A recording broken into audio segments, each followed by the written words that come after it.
January 15, 1945, inside the heavily guarded SHAEF Headquarters at Versailles, France, a high-level Allied strategy meeting is underway that will determine the fate of the final push into Germany. The Battle of the Bulge is winding down, German forces are retreating, and victory feels just weeks away. Yet around this conference table sit the most powerful Allied commanders who are about to engage in a conflict as volatile as the war itself. General Dwight D. Eisenhower, Field Marshal Bernard Montgomery, General Omar Bradley, and General George S. Patton are gathered to decide who leads the assault on Berlin. But the tension in the room is thick enough to choke on, as years of personal rivalry are about to detonate. The stakes could not be higher. The Soviet Union is already devouring territory from the east, and the Western Allies are desperate to secure a strategic foothold before the Iron Curtain falls. Field Marshal Montgomery spreads his maps across the table, his demeanor cold and calculating, as he proposes that his 21st Army Group should lead a single, concentrated thrust into Germany under a unified command, which he naturally assumes should be his own. He argues that this is the most efficient approach, dismissing the broad front strategy Eisenhower prefers as slow, wasteful, and responsible for diluting their strength over the past months. General Bradley shifts uncomfortably in his chair because he knows exactly where this is going. This is Montgomery's recurring argument to sideline the Americans and run the entire operation himself. Montgomery believes that American enthusiasm is no substitute for British experience, and he views the sprawling U.S. armies as a chaotic force that requires his steady hand to avoid a bloody stalemate. Montgomery, with supreme confidence, asserts that a concentrated thrust under a single commander would end the war weeks earlier. And when Bradley points out that single command implies Montgomery taking over, the Field Marshal does not deny it. He plainly states that he has the experience, the strategic vision, and the proven track record to lead, adding a stinging remark that while he means no offense to American commanders, this operation requires a professional approach. The room goes instantly quiet because everyone present knows that in Montgomery's code, professional approach is a thinly veiled accusation that Americans are mere amateurs. To Montgomery, war is a mathematical equation to be solved with overwhelming preparation. To the Americans, it is an aggressive pursuit of the enemy's breaking point. General George S. Patton, who has been sitting silently twirling a pencil, looks up with an expression that Eisenhower immediately recognizes as dangerous. Eisenhower tries to intervene, whispering, "George, don't." But it is already too late as Patton quietly asks Montgomery if by professional approach, he means a disaster like Operation Market Garden. Montgomery stiffens defensively, claiming Market Garden was a calculated risk that failed, but Patton ruthlessly cuts him off, declaring that it was a carefully planned, professional operation that failed completely, cost thousands of lives, and achieved absolutely nothing. Patton's voice is low but vibrating with a rage that has been simmering since the North African campaign. The atmosphere in the room shifts from diplomatic strategy to a brutal schoolyard brawl as Patton sarcastically suggests giving Montgomery sole command of the final offensive, asking rhetorically what could possibly go wrong. Montgomery, his voice icy, retorts that perhaps Patton should focus on his own operations before criticizing others, recalling how Patton ran out of fuel in September because of reckless advances. Patton instantly interrupts, shouting that he ran out of fuel only because Montgomery hoarded all the supplies for his own failed operation, leaving Patton stalled at the German border when he was ready to win the war.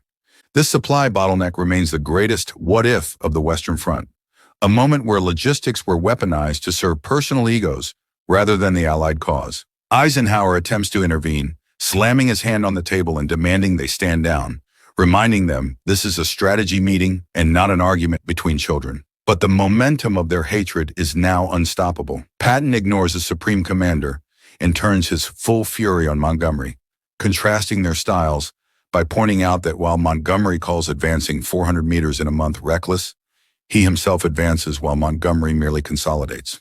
Patton roars that he took Bastogne in 48 hours, while Montgomery was still planning a response, and that he crosses rivers like the Rhine before the British commander has even started his massive, sluggish operations.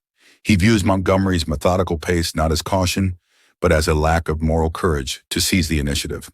Montgomery's face reddens with fury as he accuses Patton of cowboy charges across the countryside, insisting that his own operations are properly planned, unlike the Americans' chaotic movements. Patton leans ominously across the table, delivering a devastating monologue where he defines the difference between them. I win wars, you plan them. I advance, you consolidate. I take risks, you make excuses. The silence in the room is deafening as British officers look on in horror while American officers struggle to hide their smiles, witnessing the explosion of a rivalry that has been building since the invasion of Sicily. It is a clash between two eras of warfare, the industrial attrition of the Great War versus the mobile, violent speed of the mechanized age. To truly understand the violence of this moment, we must look back to July 1943 in Sicily, where the Patton-Montgomery rivalry first ignited when they commanded armies in the same operation. The original plan called for Montgomery's 8th Army to advance up the eastern coast toward Messina, while Patton's 7th Army was relegated to a supporting role on the western flank, a subordination that Patton absolutely despised. Montgomery's staff treated American forces as subordinates, making dismissive comments about American inexperience, which drove Patton to turn the entire military operation into a personal race. He saw it as a battle for national prestige, a chance to prove that the New World had surpassed the Old. Determined to humiliate his British rival, Patton told his staff he didn't care how they did it, but they were going to get to Messina before Montgomery, urging them to find a route, move fast, and beat the British at all costs. True to his word, Patton's 3rd Army tore across the terrain and reached Messina hours before Montgomery's forces could arrive, securing the city and the glory for the Americans. When Montgomery finally entered the city, he found Patton waiting for him at the center, grinning as he asked, "What kept you, Monty?" A moment that froze Montgomery's expression into a mask of cold fury and made the rivalry intensely personal. It was a victory of spirit over structure, and it set a precedent that would haunt their cooperation for the remainder of the conflict. The antagonism only deepened in September 1944 during the critical supply crisis, where Eisenhower faced the impossible decision of giving supplies to Montgomery for Market Garden or to Patton for his push toward Germany. Eisenhower chose Montgomery, resulting in the failure of Market Garden, while Patton's advance ground to a halt due to a lack of fuel, leading Patton to claim he could have won the war by Christmas if resources hadn't been wasted on Montgomery's elaborate failure. Montgomery fired back, asserting that the supply crisis only existed because Patton had recklessly outrun his logistics, cementing a dynamic of open hostility between the two generals. The scars of this decision remained open, as Patton felt the blood of his soldiers was the price paid for Montgomery's vanity. The tension reached a boiling point in December 1944 during the Battle of the Bulge, where Patton executed a brilliant maneuver by pivoting his 3rd Army 90 degrees in 48 hours to relieve Bastogne. Despite this American heroism, Montgomery was placed in overall command of Northern forces and subsequently held a press conference where he described the battle as an interesting little battle, where British forces helped the Americans recover. American commanders were furious at the implication that they needed saving by the British, and Patton privately remarked that Montgomery couldn't find his ass with both hands in a map, but was excellent at taking credit for other people's victories. This public relations disaster nearly broke the alliance before the final push even began. Back in the conference room at Versailles on January 15, 1945, these years of resentment are spilling out in a torrent of insults as Montgomery stands slowly, his face pale with rage, asking Patton, "How dare you?" Patton replies flatly that he dares because, unlike Montgomery, he isn't afraid of telling the truth, accusing the Field Marshal of being a merely competent general who labors under the delusion that he is a great one. Patton ruthlessly dissects Montgomery's command style, stating that he plans operations that take months to achieve what Patton achieves in days, and yet has the audacity to demand command of the final offensive. He attacks the very core of Montgomery's identity as a master strategist, reducing him to a mere bureaucrat in uniform. The final blow lands with the force of a mortar shell when Patton, staring directly at the British commander, delivers the ultimate insult. "You couldn't command a bingo night." Eisenhower's chief of staff, General Bedell Smith, leans in to ask if they should intervene, to which Eisenhower, with his head in his hands, whispers, "Tell me he didn't just say that." But Bedell Smith confirms the reality that Patton has just called Montgomery incompetent to his face in front of 30 witnesses, creating a diplomatic catastrophe that threatens to implode the entire alliance. The insult was carefully chosen. It mocked Montgomery's obsession with rules, procedures, and small-scale organization, suggesting he lacked the vision for true leadership. The argument continues to escalate for 20 minutes as the two men trade increasingly personal insults, with Montgomery calling Patton's tactics outdated, fighting like it's 1918, while Patton counters that he fights to win, while Montgomery fights like it's a planning exercise. Montgomery claims Patton has no concept of logistics, to which Patton retorts that he has no concept of waiting, emphasizing that while Montgomery sits, he advances. Even when Eisenhower tries to restore order, the argument has gained its own momentum, with Patton mocking Market Garden as an overcomplicated fantasy that failed because Montgomery planned too much and adjusted too little. The room becomes a theater of raw ego, where the maps and markers are forgotten in favor of personal destruction. Patton attacks Montgomery's rigidity, telling him he is so in love with his own plans that he cannot adapt when reality intervenes, while Montgomery accuses Patton of not thinking before he charges. Patton interrupts again, declaring that he thinks constantly about winning, whereas Montgomery thinks only about not losing, which is exactly why Patton is always ahead of schedule and Montgomery is always behind. Montgomery, refusing to be insulted by an American cowboy, threatens to leave, but Patton stops him with a cold challenge.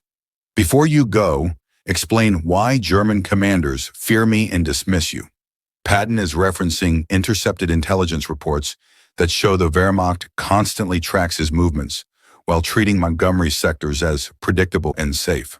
Patton drives the point home, asking why the Germans consider him dangerous, but view Montgomery as predictable, and why the enemy plans around Patton while ignoring the British Field Marshal.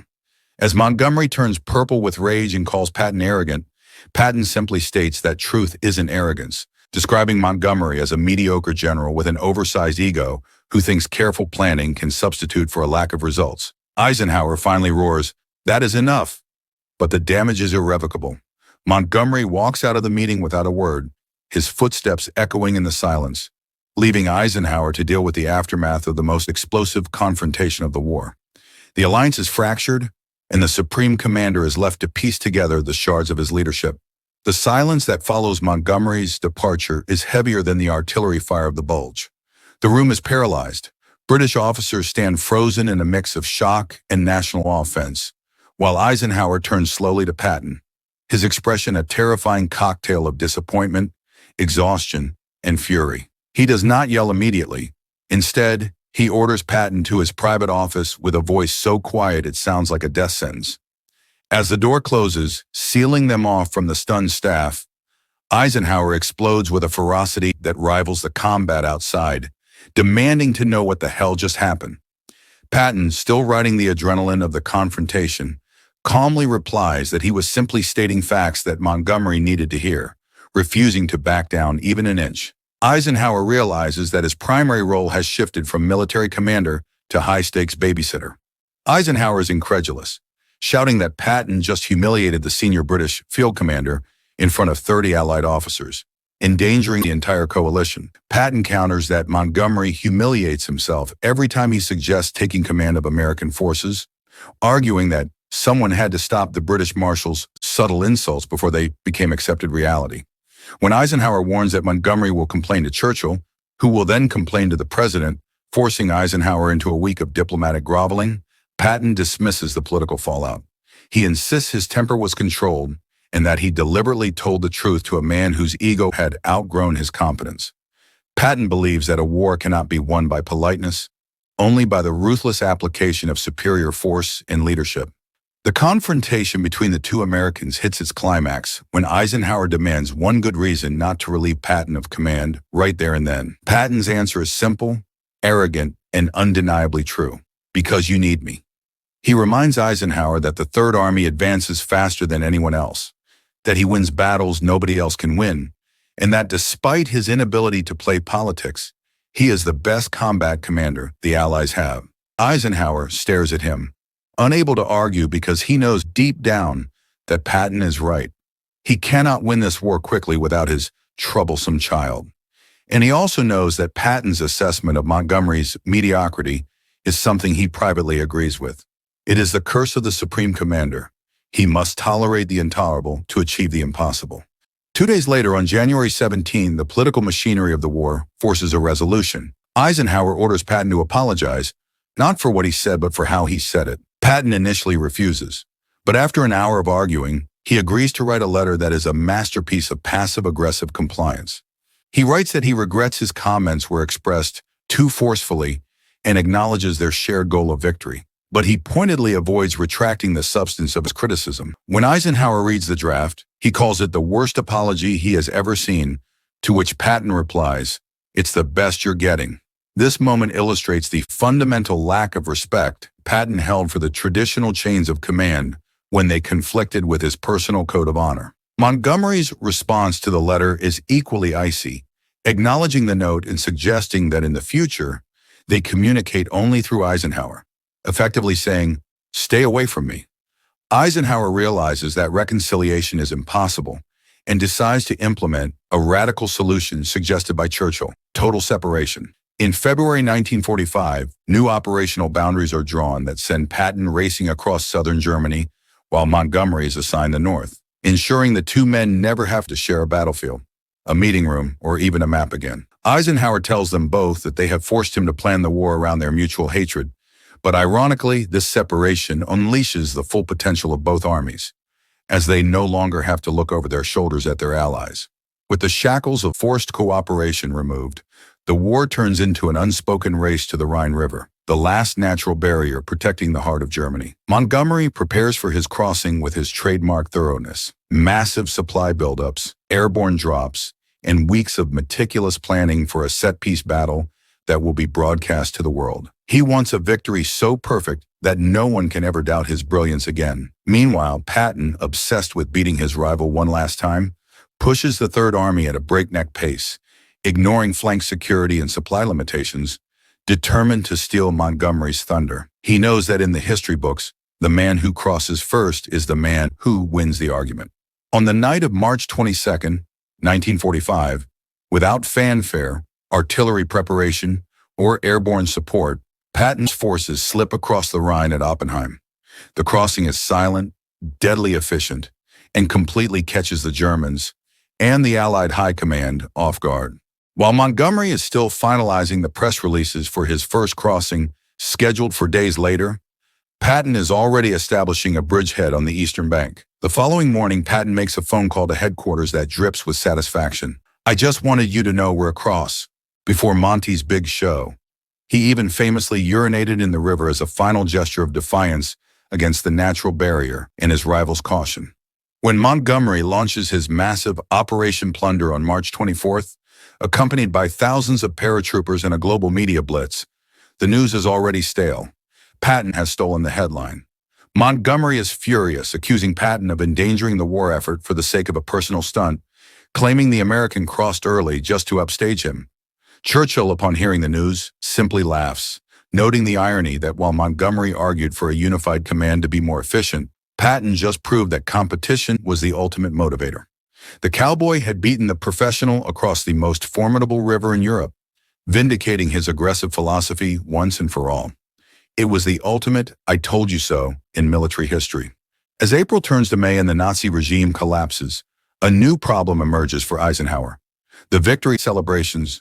The war is ending, but the feud is not, and protocol dictates that the senior commanders must appear together to accept the German surrender and celebrate VE Day.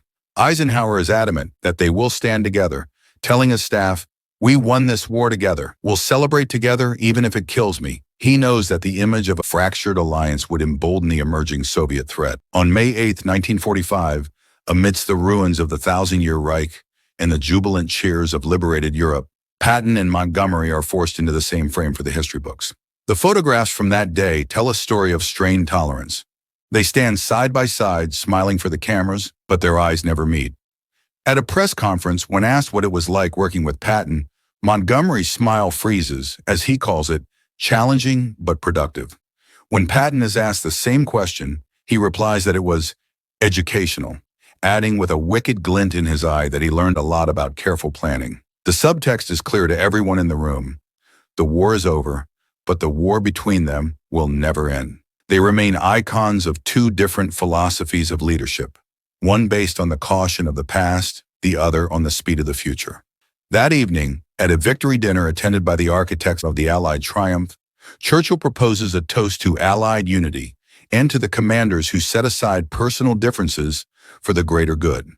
It is a noble sentiment that hangs awkwardly in the air as Patton and Montgomery raise their glasses, pointedly toasting in opposite directions. Eisenhower watches them, exhausted but relieved, whispering to his aide that while they didn't kill each other, managing their egos was harder than fighting the Wehrmacht. It is the final act of a tragic comedy that defined the Western Front, a partnership of necessity between two men who were brilliant, indispensable, and utterly incompatible. The dinner marks the end of an era where global destiny rested on the shoulders of such volatile men. In the years that followed, the dust of battle settled, but the debate over who was right continued to rage among historians and military strategists. Montgomery's defenders argued that his caution saved lives, and that his insistence on a single thrust was strategically sound, even if his personality was abrasive. They point to the logistics, the exhaustion of the troops, and the sheer scale of the war to justify his methodical approach. To them, Patton was a dangerous gambler who got lucky, a man whose recklessness could have led to disaster if not for the steadying hand of broader Allied strategy. They believed that Montgomery's bingo night planning was exactly what was needed for a long-term victory. However, history has largely vindicated George S. Patton's brutal assessment in that conference room at Versailles. The failure of Market Garden stands as a permanent testament to the dangers of Montgomery's master plans, while Patton's lightning relief of Bastogne and his rapid crossing of the Rhine remain masterclasses in armored warfare. The evidence suggests that Patton's recklessness was actually a superior understanding of the speed of modern war. He understood that momentum saves lives, while hesitation costs them. His insult that Montgomery couldn't command a bingo night was harsh, perhaps cruel, but strictly in terms of offensive maneuver warfare, it contained a kernel of devastating truth. He was the general of the Blitzkrieg age, fighting on the side of democracy. The rivalry was, in the end, the engine of victory. Eisenhower, the supreme diplomat, harnessed the friction between them to drive the Allied machine forward. He used Montgomery to grind the Germans down and Patton to slash them apart, realizing that he needed both the hammer and the anvil. The bingo night incident was the breaking point that forced a necessary separation, allowing both commanders to play to their strengths without the interference of the other. It was a crisis that threatened to destroy the alliance, but instead, it inadvertently optimized the final conquest of Germany. Without Montgomery's defense and Patton's offense, the war might have dragged into 1946, costing millions more lives. On January 15, 1945, George Patton said the unsayable, breaking every rule of military decorum and Allied diplomacy. He looked a field marshal in the eye and stripped away the veneer of rank and reputation to expose the mediocre reality beneath. Eisenhower whispered, "Tell me he didn't just say that," because he feared the consequences, but deep down he knew the truth had to be spoken. In the annals of military history, it remains the most spectacular, dangerous, and dangerously honest moment of the war. A moment where the polite facade of alliance cracked, revealing the raw, ego-driven human force that actually wins wars. It stands as a reminder that history is not made by perfect men, but by effective ones. If you were Eisenhower in that room, would you have fired Patton for insubordination, or kept him because he was the only one who could win the war? Let me know in the comments below, and don't forget to subscribe and hit the notification bell.